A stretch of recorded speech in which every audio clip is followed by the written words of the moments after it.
Yeah, it's really nice to be acknowledged by the industry and by your peers, kind of thing. So yeah, it was really fun. I thought I'd be nervous, but it was really fun to be up there, and it was great seeing Jarvis do his pre-award speech. So yeah, oh my God, it's unrecognisable. You know, it's just when we first started in the late '80s, there wasn't really it wasn't called electronic music or didn't have any of these subgenres. It was just dance music, and we'd be in a club with, hip hop playing R&B, Chicago house, and then all this electronic stuff that was starting to come in. Whereas now there's just so many different subgenres of subgenres of subgenres. So it's completely different how it was in our day. It was just dance music. I think from what I can tell, it is thriving. Yeah. It's I wouldn't say that we as a label so much put out straight dance music. We definitely got dance influences, but it's much more got more of an experimental edge to it. But then some of the artists that I see that still would be seen as straight dance music, to me, are just amazing. Well, I think the main way it's matured. And it's grown, just in personnel-wise. When we first started, we were just in a bedroom with 2 people, and now I think there's 60 people at the last count in all these different offices around the world. And we've really broadened the sound. So when we first started, we were just a straight dance label, kind of trying to imitate the sounds of Detroit and putting out 12 inches. All we wanted to do was make the dance floor explode. Whereas since then, we've really been focusing on developing artists, building album careers, touring, all that kind of thing. So it's unrecognisable compared to what we were when we first started. I'm just looking for what I would say something that's the real deal. So firstly, I'm looking for, it doesn't have to be like a revolutionary new sound, but I am looking for some kind of innovation in the music that they're creating.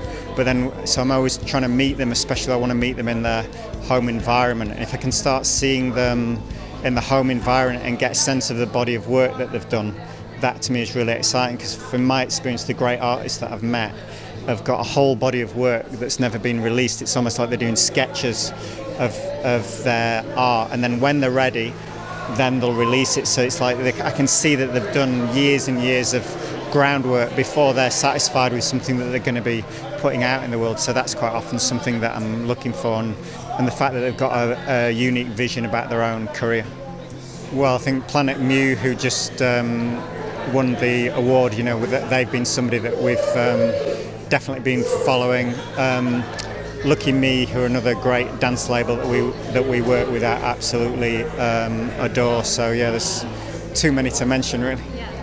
Well, originally we were in Sheffield, so it was it definitely helped because we were in kind of a bubble around the scene that we were in. So there was a very strong scene that we were involved with, and we were just tapping into that.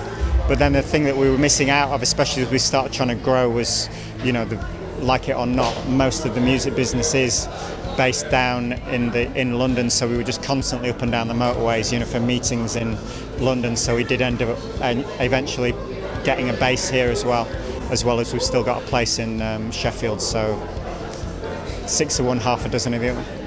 I don't know, it's weird, isn't it? I think things just come round, and people remember these things fondly, and then suddenly it's like, oh, I used to love that track, or like Nightmares is coming around again. We did the reissues on those early 12s, so I think you got people get to a certain level, like growing up, and then they start reminiscing about the sounds that they heard in those days, and then want to buy it again. Hopefully new people are buying it as well, but I'm really pleased about the B12 reissues, because those guys are great, and they've been pretty underground, really, to be honest.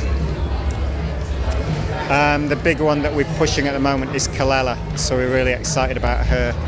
She's coming out in the next 3 or 4 weeks, the album, so that's the one that the whole company is just getting behind at the moment. We've got big hopes for her.